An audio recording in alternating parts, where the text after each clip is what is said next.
중국의 디플레이션 우려 솔직히 굉장히 컸잖아요. 저성장, 저물가가 중국 경제를 덮쳤다는 뜻이에요. 그러니까 공장마다 물건이 안 팔려서 창고마다 가득가득 쌓였잖아요. 창고마다 가득가득 쌓인 것을 알리, 테무, 시인이 전 세계에다가 쓰레기처럼 내다버리잖아요. 쓰레기처럼. 야, 저는 중국 제품들 말입니다. 알리나 테무나 시인에서 파는 것들 잘못하면 처리 비용이 더 들어갈 것 같아요. 사는 비용보다. 예, 그만큼 말입니다. 중국에서 만들었던 그 제품들을 쓰레기처럼 전 세계에다가 수출을 한다. 저는 그렇게까지 생각을 합니다. 그 정도로 중국의 상황이 나빠졌었거든요. 그런데 중국이 돈을 풀기 시작했습니다. 돈을 풀기 시작했어요.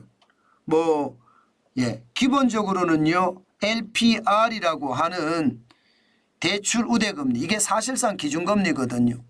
5년 만기 LPR은요, 금리를 낮췄습니다. 3.95%로. 그러면서 집을 사라 이거예요. 집을 사라. 예.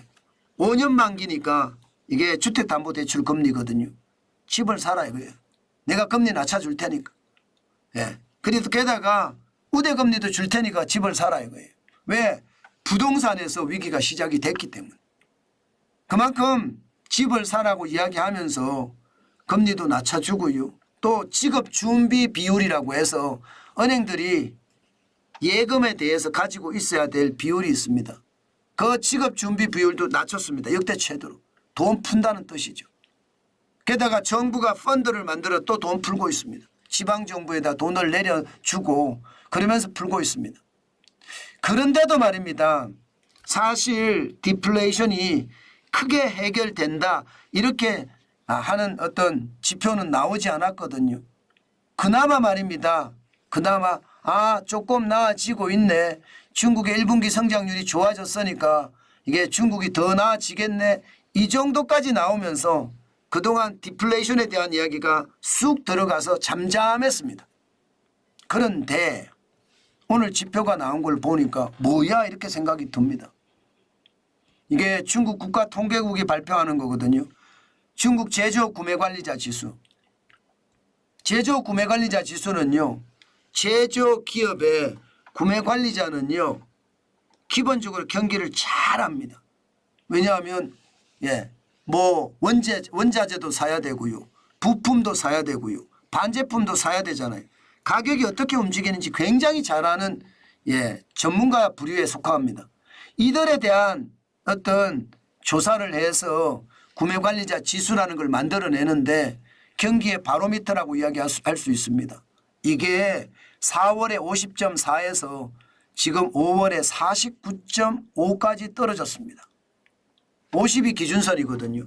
50 위면 경기가 좋답니다. 50 아래면 경기가 나쁘다인데 49.5니까 나쁘다로 갔고요. 떨어진 게 무려 말입니다. 0.9 가까이 0.9가 떨어져. 0.9.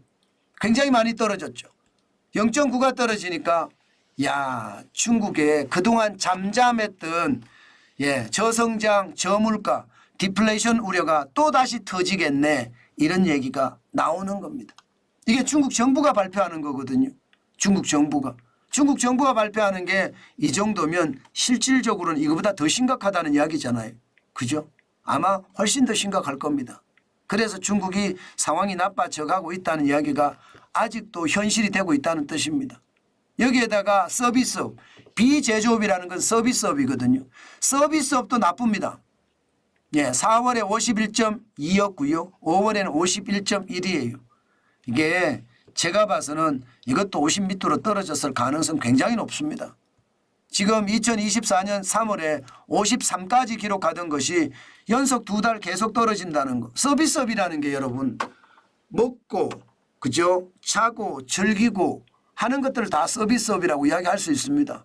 그런데 이 지표가 50이 넘었으니까 그나마 뭔가 소매 판매는 된다는 의미지만 그래도 또 떨어지는 수순으로 만들어진다는 것은 그만큼 중국 경제의 상황이 위축이 되고 있다는 뜻입니다.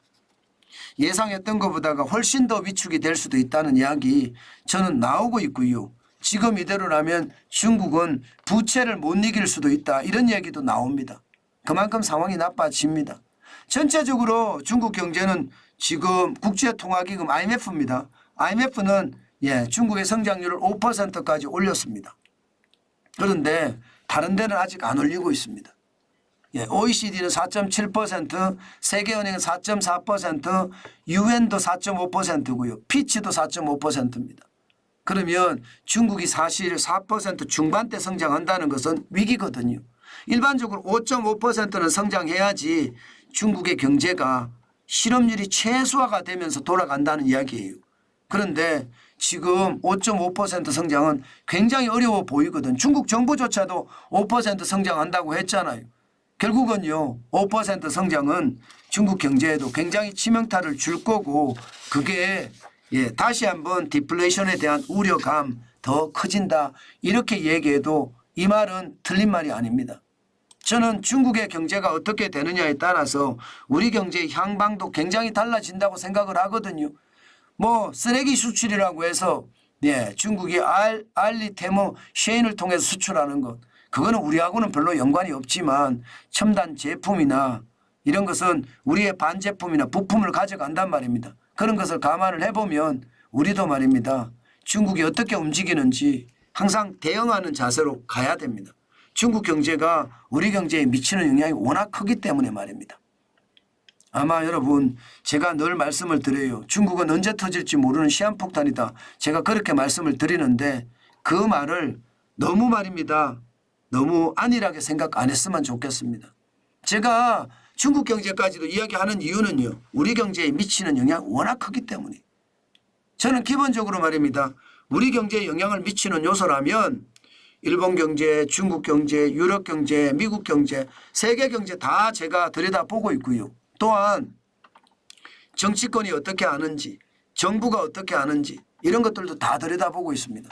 정부나 정치권, 국가 지도자들이 어떻게 하는지에 따라서 또 경제도 달라지기 때문에 제가 그렇게 말씀드리는 겁니다.